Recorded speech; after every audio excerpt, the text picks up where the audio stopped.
Well, hello there, and welcome back to Adrian's Digital Basement. On today's video, it's actually not going to be about this pet. It's going to be a mini mail call video. I received a rather large package that had a bunch of stuff in it that would be too much to put in the regular mail call video, so it's going to have a little mini standalone episode. And as you notice, this is being released in the middle of the week as opposed to my normal Saturday release schedule. All right, let's get right to it.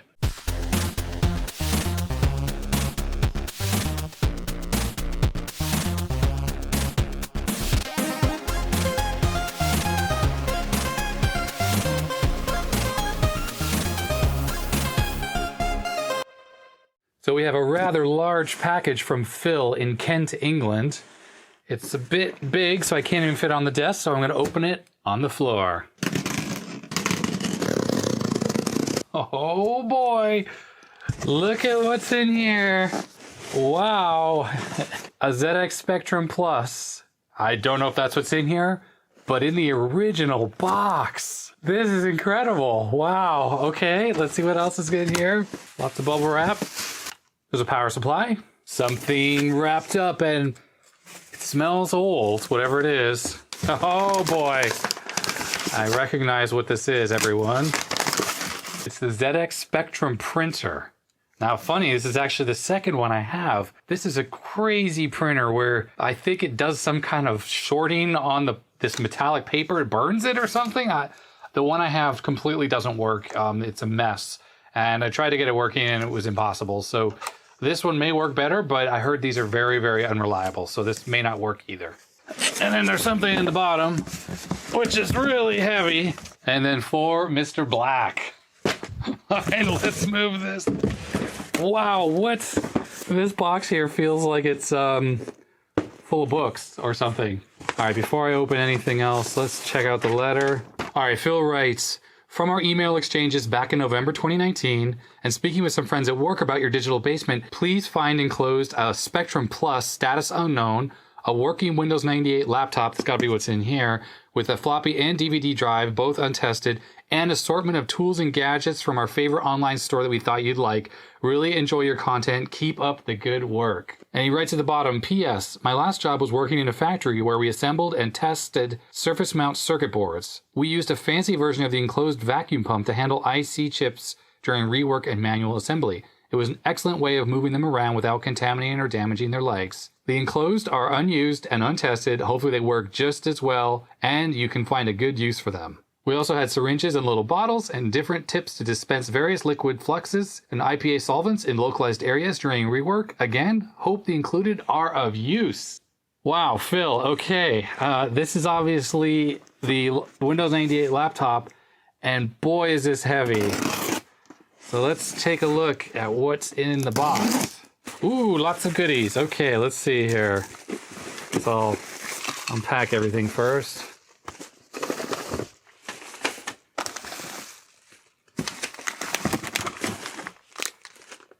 All right, well, check this out. A Panasonic Toughbook. This thing is a boat anchor. I love it. Wow. This is awesome. The entire case is die-cast metal, it feels like. I have only ever seen Toughbooks online. Actually, we used to have Toughbooks at work, but they weren't this type. They were more like a consumer or prosumer version. They were more durable than a regular ThinkPad, but they weren't this heavy. They were pretty thin and light, actually.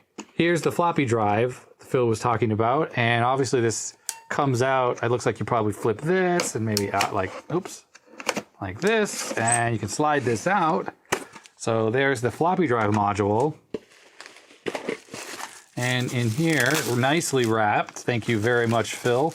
He included the CD-ROM module, Toughbook, some kind of like a dog bone plastic sticker. Anyhow, CD-ROM or DVD-ROM actually, looks like. So that just slides in there. There was definitely some type of a cover because there's a little bit of a gasket here, and that's probably what this is for.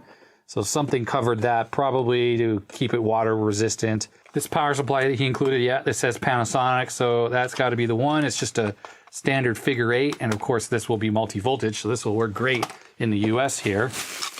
Let's keep looking. This is the assortment of stuff that he sent. Look at that. CD cassette adapter. You know, these are pretty handy actually. If you have a cassette drive, for instance, on an old computer, like one that's built in, and you want to hook your phone up to input a program, these can actually work sometimes. So it looks like he sent me 2 of these. That's awesome. I actually don't have any of these, and occasionally I need these. That's great. Okay, this here, this looks like, it says curved screen disassembler. You know what I think this is? I think this is the equivalent of the playing card. If you're trying to open up a screen, you melt the glue on a cell phone screen, you would slide this around the perimeter, and this one looks like it's metal, very thin, flexible metal, so you can just get it in there. But of course, since it has width to it, you can move side to side. It's floppy this direction, but actually it's pretty stiff that way. So he sent me a couple of those. Those are extremely useful. I haven't ever had to take a phone screen off actually, but one day I'll probably need to, and I don't have any tools like this. I just have the regular spudgers. This looks like the bottle he was talking about. It's a little squeeze bottle, and there are an assortment of colored tips you can actually attach to it.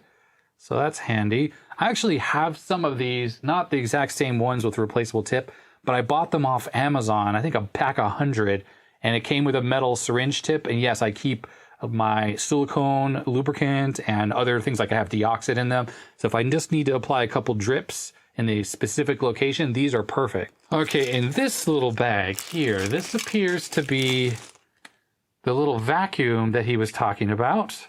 Yeah, it's a vacuum bulb. And then it has these little tips you add on. Oh, this is really quite cool. I've never seen these. So it has a little rubber, sort of a suction cup tip. And let's just test it out. Oh yeah, there's a little bit of suction there. And there's a bunch of different tips, like here's a curved one. I could see this being very useful if you're trying to pick up a tiny SMD part and you don't want to use tweezers where you might actually damage the pins. You just, this rubber part, you squeeze the bulb, put it onto the little part, and it probably lifts it right off. And as soon as you let go, it'll fall off, so you can place it into a little box like this. I was just doing some SMD work the other day, and I was using tweezers, and yeah, I accidentally lost one of my resistors because it went fling and it flew off. So these seem very, very nice, very useful. Okay, next up, what's this? This must be the power cord for the Toughbook. Now, of course, I can't use this in the US, right? There's no plugs like this, but I do travel to the UK sometimes, and this is the standard figure 8 plug.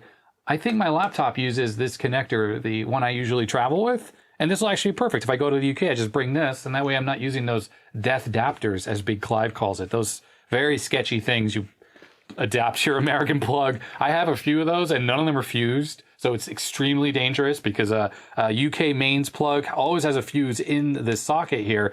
Because in the UK, from what I understand, the circuit that powers the outlets is very high current. Like the breaker is not a typical 15 amp like it is in the US. So you're really relying on the fuse that's in the mains plug to protect you in case this cord here gets damaged. Okay, what's this here? This looks like Spectrum software. Cool, we have this Scrabble, which I actually have this exact copy, which is pretty hilarious. My other ZX Spectrum came with some software, and this was one of the boxes it came with. But I don't have this Science Horizons Survival. Science Horizons, was that a BBC educational program? I mean, I know Horizons. I'm familiar with Horizon, or Horizons. I'm not sure about Science Horizons, but 48K RAM, and let's see, cassette is in there. That's pretty sweet. Okay, put that with the Spectrum. All right, we got another one. Interesting. Spectrum Make a Chip, like Make-A-Wish. So I'd never heard of this software before. Is this educational about making your own microchips? Let's see what it says here. Talks about how to hook up the Spectrum to the TV. Okay, that's not that interesting. Part of this program introduces you to the basics of circuit design, leading on to 5 basic circuit elements, or gates, as they are called in computer terminology. A gate has a number of inputs restricted to 2 in this program, and an output. The value of the output will depend on the inputs.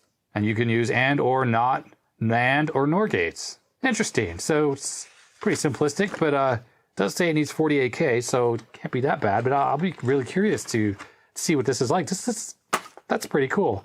Next up, something from China here.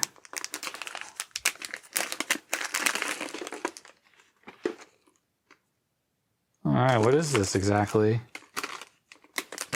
Doesn't say anything on the package. Let's see, let's open this up. Obviously, we have a little volume knob, power input here, some screw terminals. It says ZK502L, whatever that is. Let's look in here. There's a little, oh, don't want to lose the parts. Bunch of screws, some acrylic here. Okay, this one says something on here. Power amplifier board, 50 watts times 2 as Bluetooth. 50 watts from this? Look how the knob is not even on straight. There's no heat sinking on here. There's no way ever in hell this thing is 50 watts. Maybe a few watts RMS. I wouldn't be surprised. Obviously, this using some type of Class D amplification here. But yeah, that's a pretty cool little kit, actually. Neat. I wonder... Oh, wow, they give this to you for screwing in the screw terminals. Like as if you don't have a little... Wait a second, they gave me... It's a Phillips screwdriver, and these are flat. Oh, I see. It's to put these screws into these little standoffs here. But that's pretty amusing that they didn't... If they're going to give you a screwdriver, don't they need to give you one that you can then screw the speakers in with? Okay, we're not done yet. There's some more tapes here for the Spectrum. Ooh, a nice assortment. All right, here we go. July 91 Crash, Turrican 2. They made Turrican 2 for the Spectrum. It's for the 48K and the 128. It's a demo, Turrican 2 demo. But a whole load of cassette games there. Crash Power Tape, July 1991. So these would probably be purchased at the high street shop, right? Where you get these for a few quid. Dragon's Bane, Spectrum games from Quicksilva. So the tape is there, 48K Spectrum. This is one of the actual Spectrum branded tapes. This is the game Flag, I guess. Interesting, checkered flag. Is it on both sides? The Spectrum Plus User Guide Companion Cassette. So this probably had some demo programs on here, right? Side A and side B. This introductory software cassette is an interactive tutor to the many features of the ZX Spectrum Plus. Mastertronic Apollo 2 in the $1.99 range. Does that mean this was £1.99? That's what it cost back in the day? Apollo 2. Mastertronic, yeah, one of the companies that just wasn't big in the US, obviously, and of course that we didn't have the Spectrum here, but I think there might have been some Commodore 64 games put out by them, but really they were mostly in Europe or in England at least. We got ZX Spectrum Chess, also a Sinclair branded game. Nice. Sinbad, Atlantis. Oh, I love it. I love these Spectrum tapes. I really get a kick out of especially these combination ones with all those games and stuff on there. And like, they must not be very good, but I suppose you'd pick one of these up for pretty low cost at the store and you didn't know what you're going to get, right? You might get some gems in there. Sinbad says it's a 3D animated arcade adventure for the 48K Spectrum. Really? And we got, another one of these multi-tapes here. 4 never-before-seen games. Wow. Hunter, Spaceworm, Confused, and A Shadow on Glass. Power Play Extra. Now, you know what's really cool? When I had my last Spectrum video, if you guys have watched that, I didn't really have a good way to get taped games into the Spectrum. I tried to load them from my phone and it wouldn't load properly, but since then, I've picked up an old, from the late 70s, cassette recorder. If the Spectrum can't load games off that thing, then there's something wrong with my other Spectrum. But hopefully this Spectrum, if I can get this thing working, it's going to be much easier to load games on. Okay. Here it is, the Spectrum Plus in the original box. On the side it says made in Korea. All right. For Sinclair Research in Cambridge. Okay. So this is like when you were a kid. You got your ZX Spectrum for Christmas. You opened it up and you saw in the foam here it says Sinclair ZX Spectrum Plus in the foam. Oh, look at this. It's in really good shape as well. What is this thing? 16K RAM expansion. I was really hoping would be in here is the joystick adapter. I don't have a joystick adapter. And yeah, there's no joystick ports on this machine. So unfortunately, I still have no way to use a joystick on a Sinclair ZX Spectrum. So that's unfortunate. So here's the power supply, mains voltage. Now it's a switching power supply. I can tell just by the lightness and the size.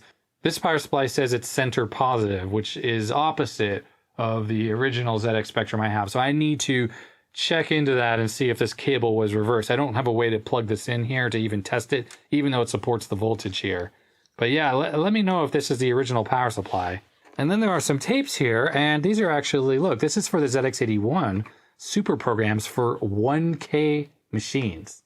Unless I've got some games here, mind-boggling, silhouette, memory test, metric conversion, rings around Saturn, secret code, another Mastertronic game here, action biker, clumsy, Colin, I guess this is several games all at once, right? It's for the Spectrum 48K as well. Excellent, action biker, another Mastertronic game, +1 it says, so it comes with 2 games for the Spectrum. Whodunit, and what is this? Animal Party or Harry? I don't know, I can't really read it. Something Harry. Oh, Alcatraz Harry. That's funny. I guess he's like a prisoner escaped from Alcatraz or something like that. It looks like he's wearing his striped prison uniform there with a pickaxe or something. So he's trying to dig his way out of Alcatraz. Digging won't help very much. Alcatraz is an island, and you will need to swim in the San Francisco Bay, which is very hard to swim in. Anyways. Mastertronic, we got Magic Carpet for the Spectrum 16 and 48K. We got another +1 game from Mastertronic. We got Nasher, and looks like Spectipede or something. Is that like a centipede clone? Yeah, Spectipede, I guess, as is for the Spectrum. And interesting, it says for any Spectrum up here, not just 48K. And we have a tape, C15 computer cassette from W.H. Smith bookstore, and inside one has Raiders and Bombers on it. I can't believe they sold cassettes as a computer cassette. I mean, the only real difference is it's short, 15 minutes. So I suppose 7.5 minutes aside probably was good, actually. That way you didn't have to fast forward as much to get to the other side. But I mean, come on, I guess that's kind of weird. And another ZX81 tape for 1K machines as well. We got Train Race, Challenge, Secret Message, Mind That Meteor, Character Doodle, and Currency Conversion. Hey, we got metric conversion on this one. Tape number 2. Tape number 3's got currency converter. Tape number 1, unfortunately, is missing. It's from ICL. I am really stoked about this Spectrum. I mean, the biggest problem I had with the other Spectrum was the keyboard experience. And I know this has the same shortcuts, like it's, this key is list, or let, and load, and K is list. But this feels pretty nice, actually, it sort of has a tactile feel to it. You know, it's not mechanical, obviously. It's probably some kind of a rubber dome. These were very inexpensive computers. I am wondering if this has a similar membrane thing going underneath, like under the little tactile domes that will crap out, just like the one on the other Spectrum. And things look very similar. We got mic and ear for the cassette, TV output, which will be RF, undoubtedly, 9 volts DC, the expansion connector. I'm noticing here a little button or something. This must be a reset button. And it does have pop-out feet. It gives you a little tilt action on your ZX. Fortunately, the little rainbow there is a little worn out, but otherwise this machine is nice looking. Really, really nice. What's fascinating to me, and it's going to be hard to read on camera, but there's some text here. It talks, Spectrum Plus. It says right here, made in UK. Didn't the box say made in Korea? So is that some kind of a lie? It says right here, made in Korea for Sinclair Research. So why does the computer say made in UK on the bottom? Seems like false advertising. I see here it says 1-year guarantee, valid only in the UK. Do you think this guarantee is expired? Do you think that counts from date of purchase or date of opening the box? Okay, let's take a look at the Toughbook. I can't convey how heavy this thing is. It's got to weigh, I don't know, 8-9 pounds. It's metal case, super chunky. If you were getting attacked on the street and you were carrying this thing, you just hit that attacker on the side of the face with this thing. Probably knock them out cold. This is crazy. There's looks like it's got 2 loops here to put a shoulder strap on so you can carry this thing around. This side here, there's not really much going on. There is a little door here, which is die cast, and it has 2 PCM CIA slots in there. We have an infrared port, the power switch. There's a little cover over the power port. On the back, there was probably some kind of cover at some point that is gone now. I don't know if this is where it attached. But you have the usual assortment of ports, PS2, USB, audio in and out. Some type of a antenna connector must be for a radio. Maybe there was a cellular option on this thing or something. This is some kind of docking station, obviously. We have a VGA port, printer port, and a serial port. And of course, this is all protected. So if you stand the computer up on the end like that, the ports are fine. There's no chance of them getting damaged. And on this side, we have that multimedia bay port, which has the door that's missing. So you pull on the bottom of the latch, the display opens up. It's hard to see, but down here below the handle, it says wireless. There's a modem, a phone, a couple icons there, and a button. This is probably the wireless off and on button. It's something that they used to have to do around this time when you had built-in Wi-Fi in a laptop. I don't know if it was an FCC rule, but they made it so you had to have a physical way to turn it off, that it wasn't software controlled by the OS. Very silly. Typical of the era trackpad, it's weirdly squishy. I don't know if that's by design or it's sort of coming apart, delaminating. Oh my goodness, just moving this around on the table is hard. Okay, we got a little orange LED in there, so that's a good sign. There's definitely a sign of life here. I hear the CD-ROM drive doing something. Ah, Panasonic, all right. Let me turn off some of the lights. All right, it says entering setup, and the CD-ROM or DVD-ROM is for some reason spinning up and down. I wonder if there's something in here. Let's open it. There's a disk in here, 10x64 Windows. Well, as soon as I ejected this, I had an error about hard drive failure and went in here. And you know what? I think you can tell something by the fact that when I move the screen, it doesn't look horrible. This is an active matrix screen. I can't believe it. After all this time, I finally got a laptop with an active matrix screen. That's fantastic. Touchpad, speaker, external monitor. Okay. Serial ports, on, off.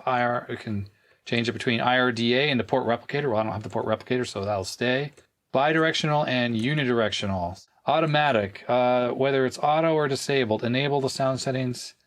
Auto, okay, nice. Card bus, that's the slots, the card slots on the side. Boot up option. No passwords. Thank you very much, Phil, for that. Pretty much everything else in here is just standard stuff. CD-ROM speed, you can make it 12 or 24 speed. Okay. And get PMP default. So definitely this is sort of designed for the Windows 98 era of things. Interesting on here. It doesn't really show anything about what the hard drive is, but we'll just save the values and exit. Take a look at the boot screen again. Panasonic. I love this Toughbook label at the top here. That's awesome. It looks like it's got Windows NT or 2000 or something on here. Oh, it's got XP of all things on here. All right, I booted into XP, and yeah, the screen's not very bright. It's pretty typical of these older ones, especially because they have cold cathode backlights that do wear out over time, just under use. They do gradually decrease in brightness, and this thing probably has a lot of hours on it, but it's very readable for a screen, which is very nice. Oh, actually, you push function F2 for brightness, and it looks like, there we go, I didn't have it quite maxed out. Along the top row is the usual function key functions. There's brightness, external, internal screen, mute, volume up, down, where you push function in that, and you get a little on-screen prompt. That's neat. There's a sleep key. There's a faucet with the water drip out of it. That maybe has something to do with speed. I don't know. And this one is the battery life, 48%. That seems like a lie. What you have, what F10 is a power switch. It's like the circle with the line through it. So I don't know what that's all about. Numlock, that's for using the keypad. Yeah, I mean, not much to report about this thing. The BIOS did say it has 65 megs of RAM, which is a very sketchy amount of RAM for Windows XP. It's okay theoretically if you're using one of the really stripped down XPs, but this looks like bog standard XP. It has the themes turned on. 65 megabytes, really. I mean, look at this. Look how slow this is. Really a bare minimum. All right, so it did eventually come up. It's the Panasonic CF27, which is written right here under the screen. Processor is a Pentium 2 at 265 megahertz. Okay, and here's the sound stuff. It's Yamaha OPL3. So that's good because I'm pretty sure this has very good ad-lib capabilities because, of course, it's a Yamaha chipset.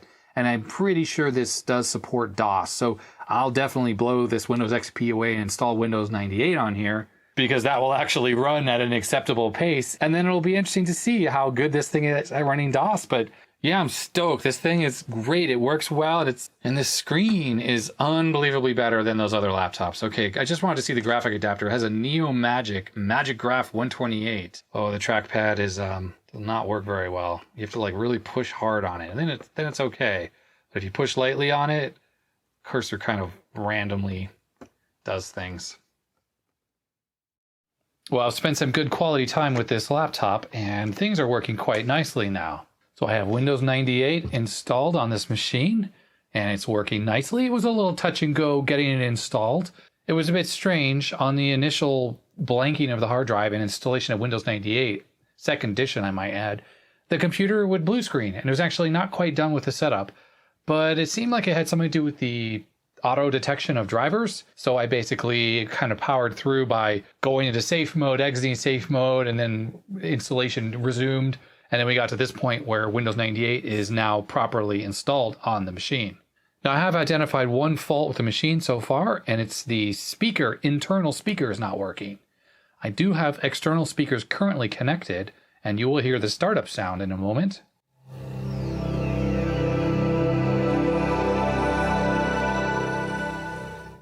So there's that familiar Windows 98 startup sound, and yeah, it's working fine. But for whatever reason, if I unplug the headphone jack off the back of the computer, the internal speaker doesn't generate any sound, and that's both beeps and the drivers.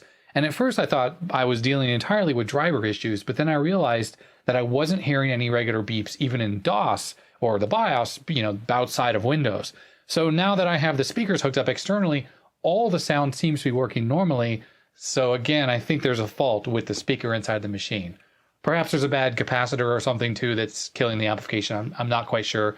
But if you have access to the service manual for this or schematics, or you happen to know that the speaker problem is perhaps a common one, I'd love to hear about it in the comment section below, and I will get working on that for a future video. But I'm pretty stoked how Windows 98 is running on this machine. It seems to work absolutely fine. I thought for a moment this machine might have a touchscreen because I think some of these first Mark I computers had touchscreens. Oh yeah, this is a Toughbook CF27 Mark I, so the first generation of this particular form factor. This machine does not appear to have a touchscreen because the software looks like it interfaces a touchscreen through the COM port, and there is no COM port visible, at least one that interfaces to the touchscreen. This is running a Neo Magic video accelerator, which works really well in Windows 98. I have it set for, I think, true color. And as you can see, moving this around, the window moves fully hardware accelerated blitter and everything. And overall, it's pretty fast and nice. Here's the touchscreen driver that's installed. It's currently X'd out because I disabled it because it's not working anyways. It just says it can't find the device. I did find original copies of the graphics driver and the Yamaha chipset driver that this thing uses. What's handy is the USB port is working on the back of the machine, which makes it really easy to transfer files on and off this computer. And what's even cooler is if I restart into DOS mode, the Yamaha sound chip seems to have really good and widely compatible DOS sound drivers. It runs this utility setup SA when you exit Windows that sets up the Windows sound system, but also the Sound Blaster and the MPU and the AdLib ports. And you can run that application again to control all of those settings, but also adjust the mixer levels. But the /S seems to be silent and just does this at initial startup.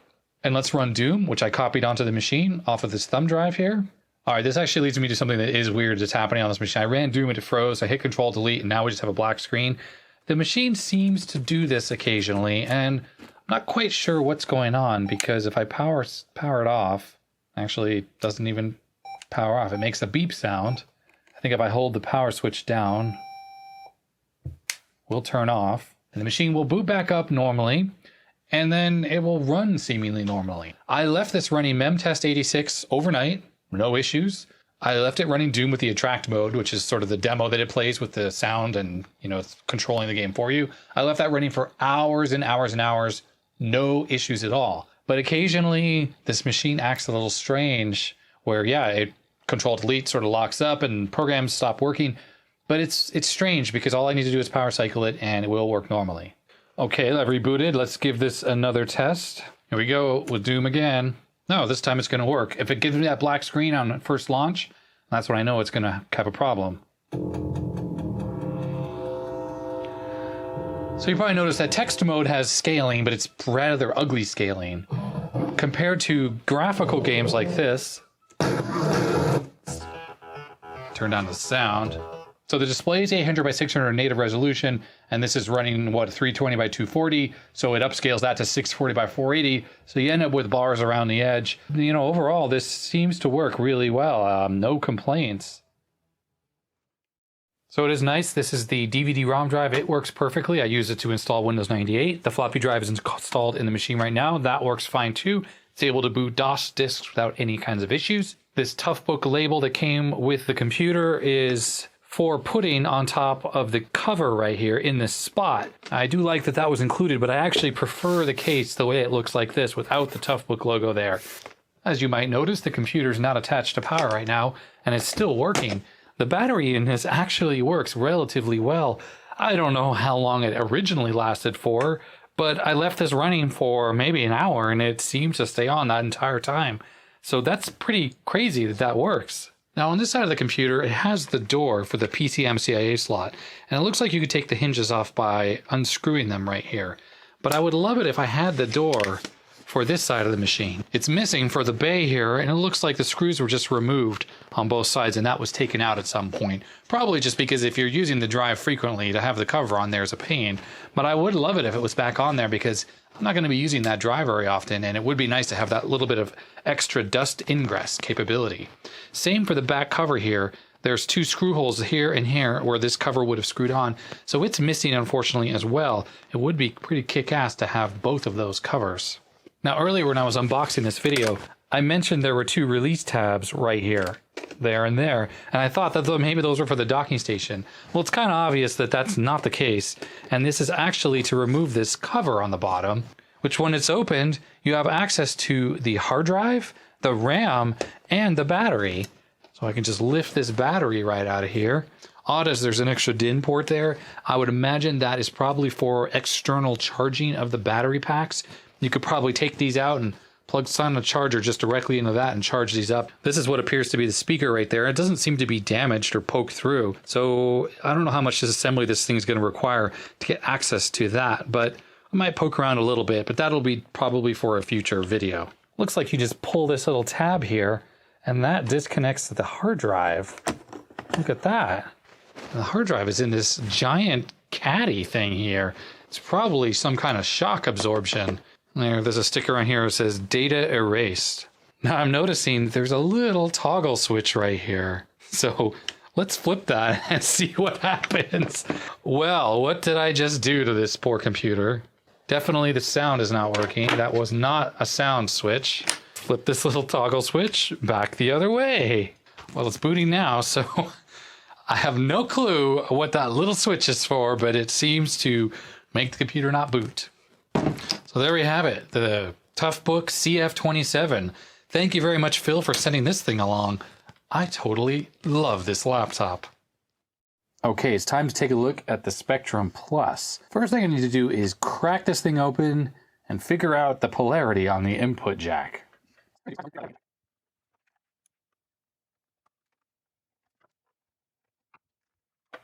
Not quite sure the way to open this. All right.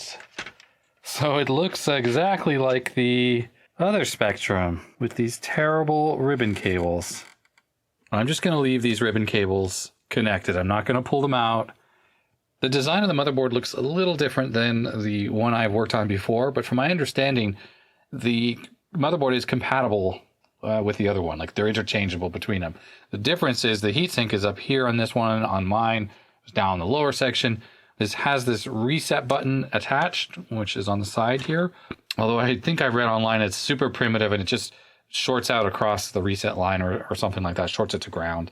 So the RF modulator, I think it's pretty simple to mod to change this RCA jack to video output. One of these two wires here will be the video signal. I just need to put a capacitor in line with it, and that should do the trick. All right, first things first, let's figure out the polarity. I have the multimeter set to continuity. And all we need to do is just touch something that's ground, like this RF modulator. And in the power jack, I am going to touch the center pin. And there we go. There's a little bit of oxidization on both the RF modulator and the center pin. But when I poke it right in the center, we are definitely getting a short, which means that the center pin is ground. So this is reversed. from the typical power supplies. It matches what the other spectrum is though. And if I touch the, what would be ground normally on the power plug, yep, that was just because of the capacitors. But yep, this thing is, there is no continuity whatsoever. Next up, you have the RF modulator. There are 2 inputs going into it. Now the box itself is ground, is probably attached to a ground plane on the board, but there are 2 leads that feed into it. Now one of them, this one on the right, has a relatively thick trace. Now I'm going to wager that that is the VCC. And the way I can test that is just touch here, and then look at these capacitors here. There we go, this capacitor is labeled plus right on this side. And there is, yep, full continuity from here to there. So that's the voltage input. That means this other pin right here, that's going to be the video. So I'm going to cut that, and I'm going to quickly do a mod to get the video output working so I can look at it. Because remember, so this is RF output, and I don't have a PAL tuner in my house. There's no way for me to receive this signal. But if I mod this to be video output, I can hook that up to the RetroTink or my PVM to see the output of this thing. All right, so I built up a little circuit here. There's a resistor, transistor, and a capacitor. Initially, I just had this 100 microfarad capacitor, and the picture quality just didn't look so great. So this is a PMP transistor here set up in an emitter follower configuration. I'll put a link in the description to see if you want to do this yourself, but it boosts the output signal, makes it a little bit cleaner. The ULA, which is this Ferranti chip here, generates the video, and it does a lot of other things. So there's a lot of digital noise on the video signal.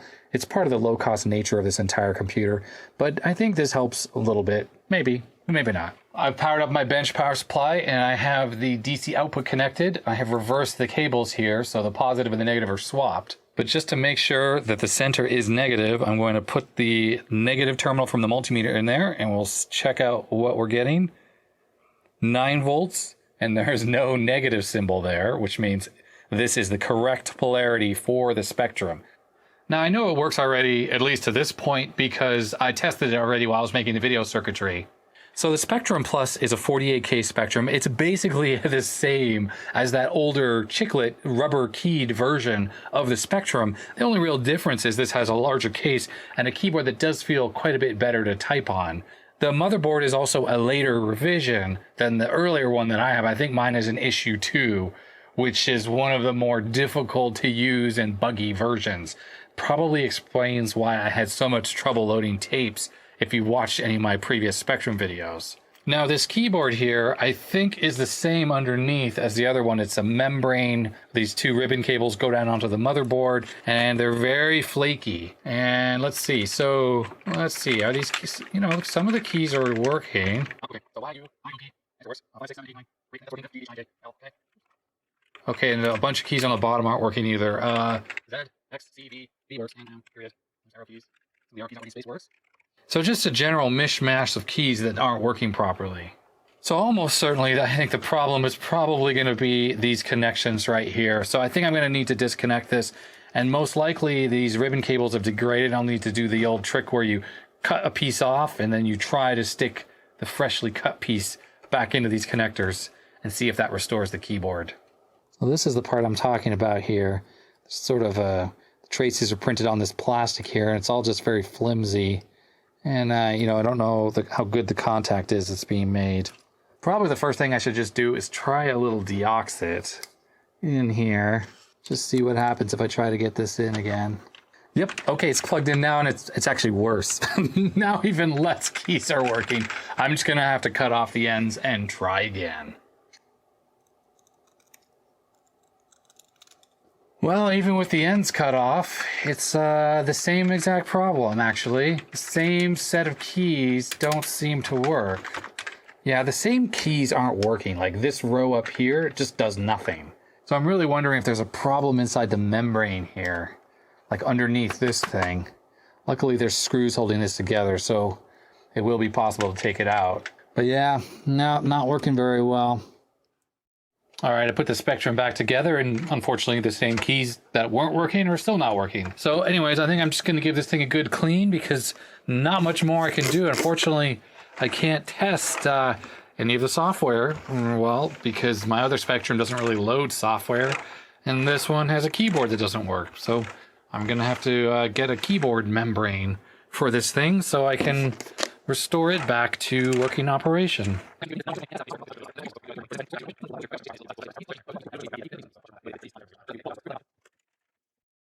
So that's going to be it for this mini mail call video. Thank you very much, Phil in the UK, for sending me a Spectrum Plus and a Panasonic Toughbook.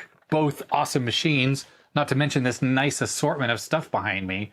I have quite a lot of retro projects on my plate right now, so this stuff will just go into the queue, and I will get back to it, especially want to get back to this Spectrum, so I can see if I can get the keyboard working, perhaps with a new membrane, and then finally try out some Spectrum games, including some of these tapes that are right here. So if you like this video, I'd appreciate a thumbs up, but if you didn't, you know what to do, hit that thumbs down button. You can subscribe for more videos, there'll be lots more in the future, and of course, put your comments and your questions in the comment section below.